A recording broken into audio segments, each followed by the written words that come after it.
शेर के साथ दावत देता हूँ कि जिसे निभा न सकूं ऐसा वादा नहीं करता, जिसे निभा न सकूं ऐसा वादा नहीं करता, मैं बातें और खासे ज्यादा नहीं करता, जिसे निभा न सकूं ऐसा वादा नहीं करता, जिसे निभा न सकूं ऐसा वादा नहीं करता, मैं बातें और खासे ज्यादा नहीं करता। भले तमन्ना रखता हूं आसमान छूने की, मगर मैं किसी को नीचे दिखाने का इरादा नहीं करता। इम्तियाज अली साहब।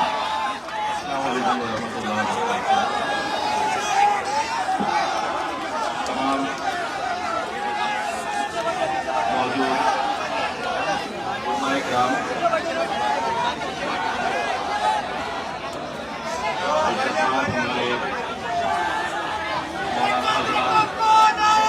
हमारे सियासी जमातों के, पॉलिटिकल पार्टीज के तमाम, चलिए बैठने के लिए, चलिए बैठ जाइए।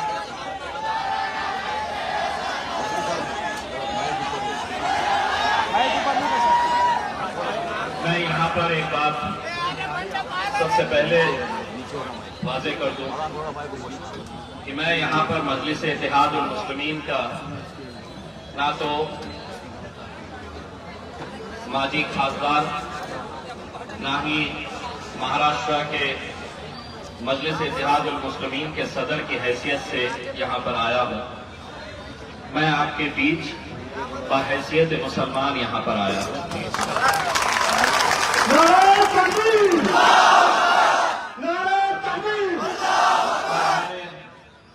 शुरुआत से ये बात कही है कि हम अलग अलग मसलकों से ताल्लुक़ रखते होंगे, हम अलग अलग जमातों से ताल्लुक़ रखते होंगे, हमारी अलग अलग दिल्ली तंजीमें होगी, हमारी अलग अलग सियासी जमातें होगी, लेकिन आज ये वक्त इसलिए हम पर भारी हो गया है कि हम इतने बढ़ चुके हैं कि आज एक ऐसा वक्त भी आ गया है, हम अपने कानों से सुन रहे हैं, हम अपनी आंखों से देख रहे हैं कि हमारे हबीब मुस्तफा सल्लल्लाहु अलैहि वसल्लम, उनके खिलाफ भी खुले तौर के ऊपर गुस्ताखी की जा रही है।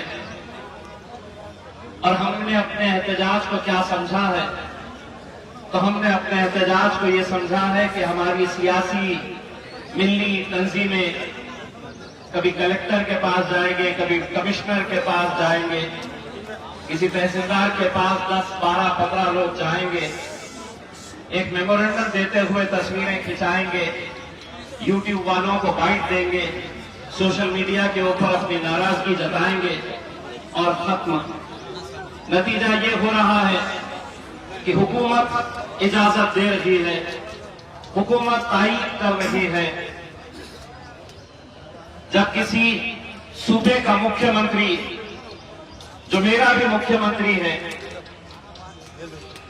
जो हर जाति, धर्म और मजहब का मुख्यमंत्री है, वो अगर साफ तौर के ऊपर आकर ये कहता है कि तुझे जो बोलना है तू बोल, तुझे सिर्फ इजाजत ही नहीं देते बल्कि हुकूमत तुझे तेरी हिफाजत करने के लिए पूरी सिक्योरिटी देती है, तो आप सोचिए हम किस दौर के अंदर जी रहे हैं। मैं तो अब उस मुख्यमंत्री को यह कहना चाहूंगा कि जिस नारायण रामगिरी ने ये बात कही है, उसको अब जितनी ज्यादा सिक्योरिटी तू दे सकता है दे दे, क्योंकि हमें अब ये डर सताने लगा है कि अपनी कुर्सी हासिल करने की खातिर उसी रामगिरी को मारने के अंदर भी तेरा हाथ हो सकता है और तू उसका जिम्मा मुसलमानों के ऊपर फिर छोड़ सकता है।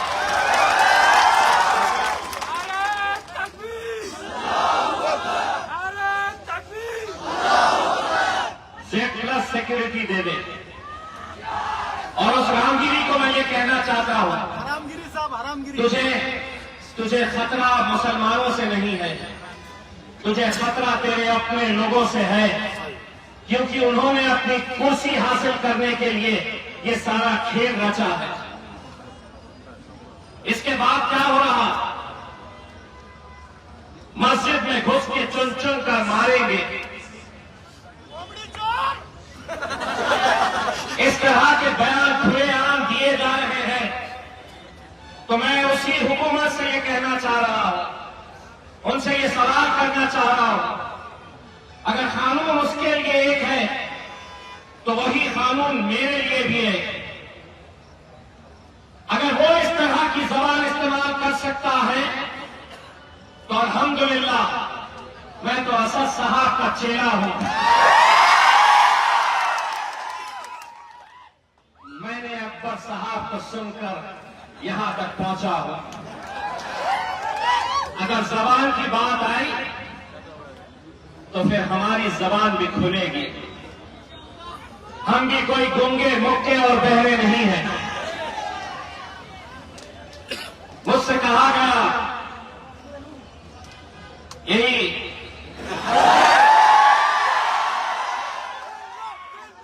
मैंने गलती से एक सभा में मेरा हाथ थोड़ा ऊपर चले गया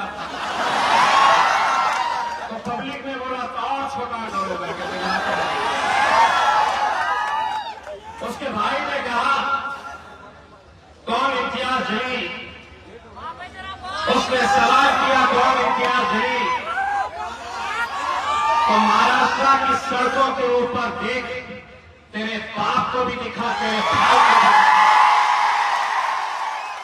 23 तारीख के दिन महाराष्ट्र की सड़कों का मंजर क्या होगा वो देख, तो उस दिन तुझे पता चलेगा कि इम्तियाज जलील कौन है।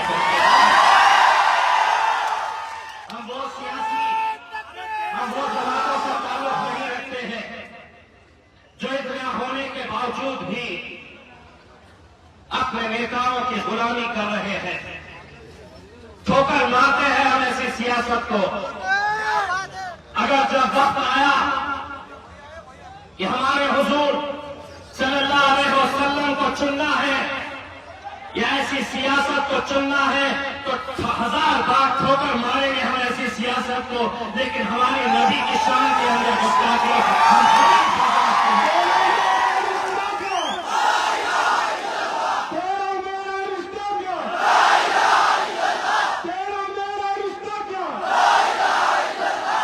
तुम्हें भी बताया जाएगा।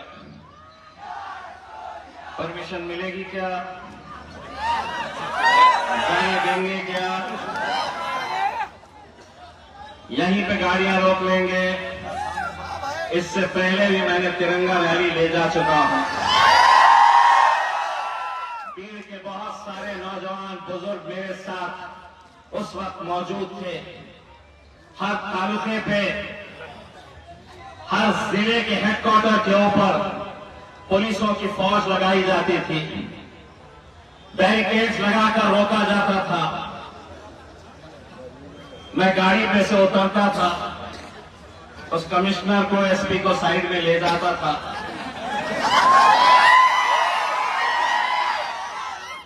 उसके कान में कुछ फूंकता था और वो बैरिकेड। इसीलिए जब लोगों ने चैलेंज किया था कि बंबई तक आ ही नहीं सकते हैं, तो बंबई के उस स्टेज के ऊपर खड़े रहकर सबसे पहले मैंने जो जुमला कहा था वो ये था कि बंबई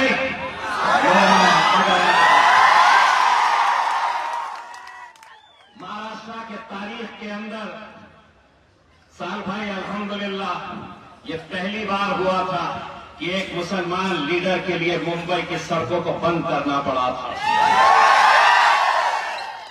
और आज हम अगर यहां पर जाएंगे तो किसी सियासी पार्टी के बैनर के तले नहीं जाएंगे, किसी जमात, किसी तंजीम के बैनर के तले नहीं जाएंगे। एक एक शख्स जो निकलेगा, एक एक जवान जो निकलेगा, एक एक बुजुर्ग जो निकलेगा, एक एक उलमाए दीन जो निकलेंगे, वो सिर्फ हैसियत मुसलमान के हैसियत से वहां पर निकलेंगे, कूच करेंगे हम मुंबई। मैं आप लोगों से सिर्फ इतनी अपन गुजारिश करना चाहता हूं, बहुत सारे नौजवान हैं जो आना चाहते हैं, जो चलना चाहते हैं, लेकिन उनकी इस्तिताअत नहीं है कि वो कोई गाड़ी को अरेंज कर सके। मैं यहां के जिम्मेदारों से और माइकराम से ये अपील करना चाहूंगा कि आप लोग उन बच्चों का रजिस्ट्रेशन करवाए जो बच्चों के पास गाड़ियां नहीं है, जो गाड़ी में आ नहीं सकते हैं, अपने नाम दर्ज करवाए। और यकीनन भीड़ में ऐसे बहुत सारे दिलदार लोग मौजूद हैं जो अल्लाह के नाम पर, अपने नबी के नाम पर, अपने रसूल के नाम के ऊपर आ नहीं सकते हैं, लेकिन कुछ मदद जरूर कर सकते हैं। आपकी जिम्मेदारी रहेगी कि जो बच्चे उस जज्बे के साथ आना चाहते हैं उनको पहुंचाने का इंतजाम आप करिए। तो ये जिम्मेदारी उठाए कि मैं नहीं आ सकता, मेरी तरफ से मैं 2 गाड़ियों का इंतजाम कर रहा, मैं 4 गाड़ियों का इंतजाम कर रहा हूं। मेरे भाइयों, अगर इस वक्त हम एक ताकत बनकर नहीं खड़े रहे, आप यकीन मानिए वो दिन दूर नहीं जब सड़क चलता हुआ कोई लड़का हमारे हुजूर की शान में गुस्ताखी करेगा, हमारे नबियों के ताल्लुक से सिर्फ एक अजान के लिए, उसके बाद मैं सिर्फ आपको 2 मिनट का वक्त लूंगा और इंशाअल्लाह हम लोग 23 तारीख की कार्रवाई के लिए आगे बढ़ जाएंगे।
प्रोग्राम सही करता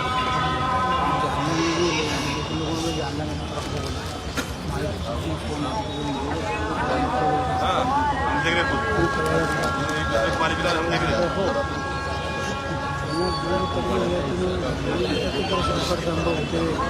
सेपरेट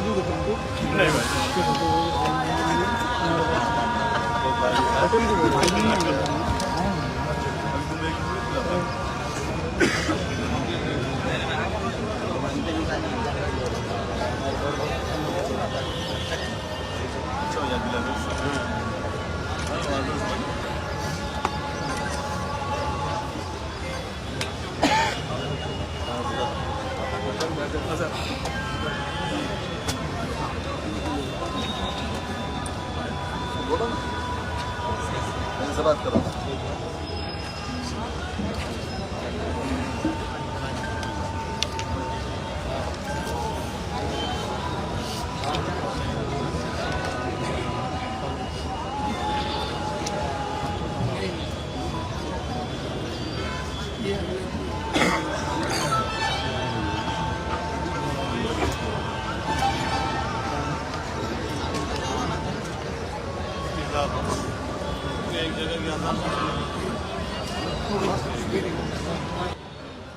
एक और बात मैं तमाम नौजवानों से ये कहना चाहूंगा कि हम एक बड़े खास मकसद से, बड़ा नेक इरादा लेकर हम मुंबई की तरफ जा रहे हैं। कोई हुल्लड़बाजी करने के लिए, कोई हंगामा करने के लिए, कोई माहौल खराब करने के लिए, कहीं ऐसा ना हो कि आपके जोश की वजह से हमारा सर शर्म से झुकना पड़े। हम हुकूमत को सिर्फ एक पैगाम देने के लिए जा रहे हैं। वो पैगाम ये है कि ये मुल्क अगर चलेगा तो संविधान के हिसाब से चलेगा, तुम्हारी गुंडागर्दी के हिसाब से नहीं चल सकता है। और अगर तुम ये समझ रहे हैं कि ये कौम में कोई उठने वाला नहीं है, कोई लड़ने वाला नहीं है, कोई बोलने वाला नहीं है, तो आपकी बहुत गलत सोच है। आप हमारा इतिहास जानते नहीं है। हमारा इतिहास जंग बदर की याद दिलाता है। इसीलिए हमारे सब्र का पैमाना ऐसे हद तक ना पहुंचाइए। किसी ने, हमारे मौलाना साहब ने, शफीभाव ने कहा है, आप इम्तियाज जलील के ताल्लुक से कुछ बोल दे, हम सुन लेंगे, हम बर्दाश्त कर लेंगे। आप हमारे माल का नुकसान कर दे, हम बर्दाश्त कर लेंगे।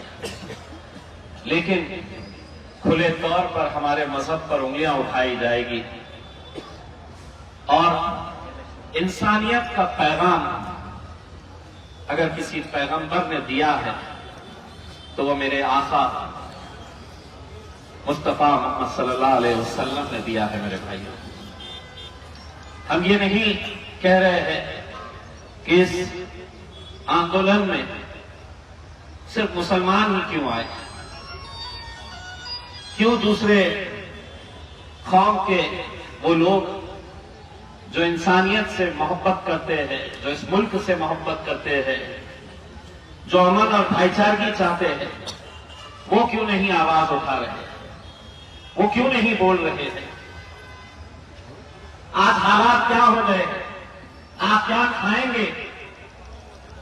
थोड़ा सा गोश्त अगर आप एक थैली में बांध कर ले जा रहे हैं अपनी बच्ची के लिए, 72 साल के बुजुर्ग को जिस तरीके से मारा गया, कौन ऐसा शख्स हो सकता है मेरे भाई, किसी भी जाति का, किसी भी धर्म का, किसी भी मजहब का क्यों ना हो,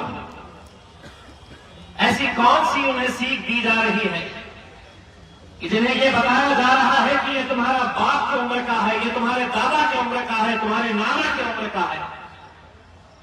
सोचो, देखो और गौर करो कि कैसा जहर फैलाया जा रहा है। घरों में घुसकर ये गाजापुर में मारा नहीं गया, कोई लेना देना नहीं मुसलमानों का वहां के अतिक्रमण से, लेकिन घरों में घुसकर मैं सिर्फ किसी दुकान के ऊपर चांदतारा नजर आया, किसी दुकान के ऊपर केजीएल लिखा हुआ था, जला दी गई, कोई बोलने वाला नहीं। वक्त का कानून अगर आया है या हम सिर्फ वोट देने के लिए रह गए, या हम सिर्फ मुसलमान हैं तो वक्त के कानून के खिलाफ सिर्फ मुसलमान ही लगा हुआ है मस्जिदों के बाहर, तुम क्यों नहीं अपने लोगों को यह ताकीद करते हैं कि तुम भी इसका विरोध करो। हमारी मस्जिदों के ऊपर, हमारी दरगाहों पर, हमारी खानखाओं पर अब नजर रखी जा रही है और हम खामोश, ये जानते हुए कि आज का इस माहौल के अंदर कोई आपके लिए बोलने वाला नहीं है, कोई खड़े रहने वाला नहीं है। छत्रपति शिवाजी महाराज हमारे लिए भी आदरणीय है, हम भी उनका इज्जत करते हैं, एहतराम करते हैं। उनका एक पुतला गिर जाता है, पूरी की पूरी सरकार हो, विरोधी पक्ष हो, पूरे के पूरे दिन भर रोड के ऊपर आंदोलन करते हैं और हद तो ये हो जाती है कि मुख्यमंत्री, उप मुख्यमंत्री और इस मुल्क का वजीर आजम भी आकर कहता है कि हम तुमसे माफी मांगते हैं, वो पुतला गिर गया है। मेरी नबी की शान में गुस्ताखी होती है, माफी तो दूर की बात, कोई मुंह खोलने के लिए तैयार नहीं है। कहीं ना कहीं हम खुद इसके जिम्मेदार हैं मेरे भाइयों। हम इतने बढ़ गए हैं हम इतने इतने जमातों के अंदर चले गए हैं, इतनी तंजीमों में हम बढ़ चुके हैं कि अब हमें ऐसा लगता है अरे मैं तो ये फला पार्टी का हूं, मेरी पार्टी के लीडर ने ही कुछ बोला नहीं है तो मैं कैसा इसके अंदर शामिल हूं। मैं तमाम मुसलमानों को ये कहना चाहता हूं, तुम रहो किसी पार्टी के अंदर, लेकिन अपने नबी के खिलाफ अगर तुम सुन रहे हैं तो यकीन मानिए तो तुम किसी लहाए मुसलमान नहीं है मेरे भाई, क्योंकि मेरा तुम्हारा रिश्ता क्या है। ला इलाहा इल्लल्लाह। ईद मिलादुन नबी कितने बड़े बड़े जुलूस निकाले जाएंगे, क्या है वो दिन का मतलब। पूरे हिंदुस्तान में, पूरी दुनिया के अंदर ईद मिलाद के बड़े बड़े जुलूस निकाले जाएंगे। मैं आपसे अपन गुजारिश करना चाहूंगा, भूल जाइए अपने मसलकों को, अपनी जमातों को, एक आवाज बनकर खड़े रहिएगा। मेरे भाई, एक बहुत मुश्किल दौर से हम गुजर रहे हैं। यकीन मानिए अगर इस बार हमने आवाज नहीं उठाई तो शायद सड़क चलता हुआ लड़का आपकी मस्जिदों की तरफ देखकर कोई बंदूक की गोली दिखा रहा है, कोई तीर से उसे मारने की बात कर रहा है, खुलेआम ये कह रहा है कि आपकी मस्जिदों के अंदर हम घुस के चुन चुन कर मारेंगे। खुदा न करे कभी किसी मस्जिद के अंदर ये हुआ तो आपसे पूछा नहीं जाएगा कि तुम्हारा बायोडाटा दो पहले, कि तुम किस मसलक के हो, किस सियासी जमात के हो, किस तंजीम से ताल्लुक रखते हैं। अच्छा, तुम इस तंजीम से तो इधर हो जाओ, तुम इस जमात से तो इधर हो जाओ। नहीं मेरे भाई, गाजापुर के अंदर हमने देखा है कैसे मुसलमानों के घरों में घुसकर मारा जा रहा है।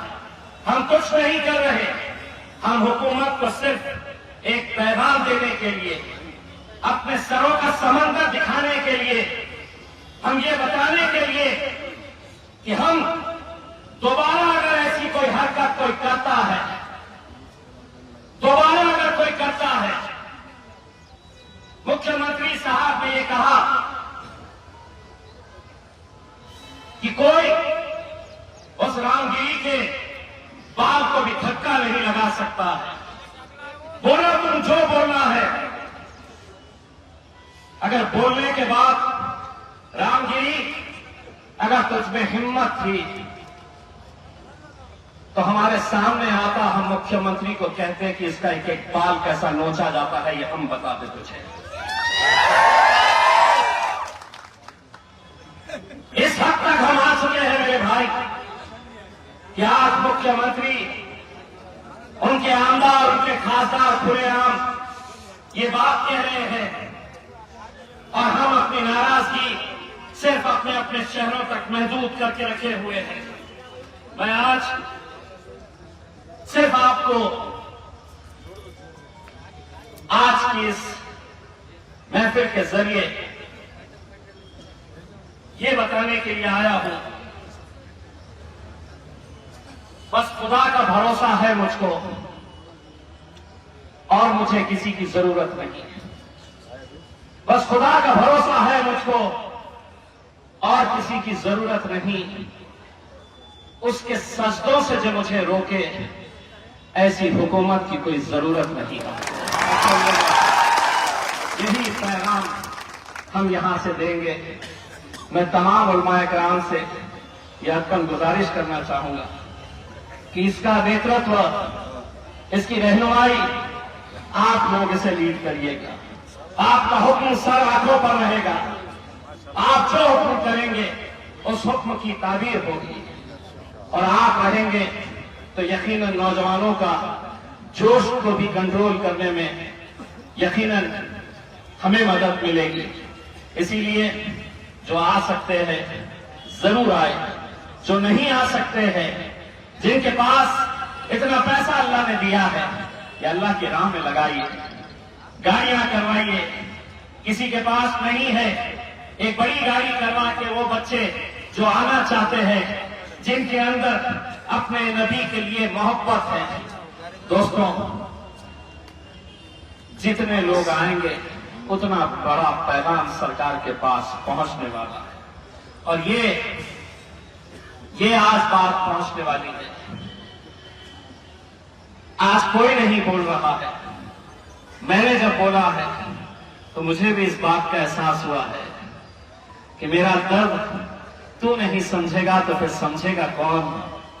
अगर मेरे लिए तू नहीं बोलेगा तो फिर बोलेगा कौन? मेरे भाई कौन बोलेगा? कोई ना कोई, किसी ना किसी को तो खड़े रहने की जरूरत थी। आपका ये बेटा, आपका ये भाई, आपका दोस्त आज एक बहुत बड़ा मुद्दा लेकर आप लोगों के बीच, आप लोगों से इत्तेहाद की भीख मांगने के लिए आया हूं। मेरे भाई, ये वक्त अगर चला गया, आने वाली नस्लें हमसे ये सवाल करेगी कि तेरे आंखों के सामने तूने अपने कानों से सुना था कि हमारे नबी सल्लल्लाहु अलैहि वसल्लम के बारे में जब गुस्ताखी की जा रही थी तो तूने क्या किया? उस वक्त हमारा सर शर्म से झुकना नहीं चाहिए कि मैंने कुछ नहीं किया, मैंने कुछ नहीं किया, मैंने सिर्फ सोशल मीडिया के ऊपर अपनी नाराजगी का इजहार किया और खत्म कर दिया। अब वक्त आया है, अब हम सड़क के ऊपर भी निकलेंगे और हुकूमत को एक पैगाम दे डालेंगे कि जबान हमारे मुंह में भी है, और अगर उसकी तारीफ करते हैं, कानून अगर उसके लिए बना हुआ है तो कानून मेरे लिए भी है। और जिस दिन हमारी जबान खुलेगी तुम्हारे लिए बहुत नुकसानदेह साबित होगी मेरे भाई। बहुत बहुत शुक्रिया। वाखिर दावाना अल्हम्दुलिल्लाह।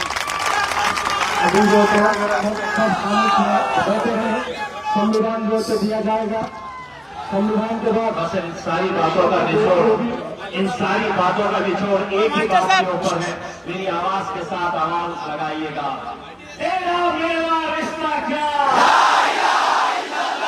दोनों हाथ ऊंचे करके, संविधान तेरा मेरा रिश्ता क्या? तेरा मेरा रिश्ता क्या? एबीपी माझा, उघडा डोळे बघा नीट.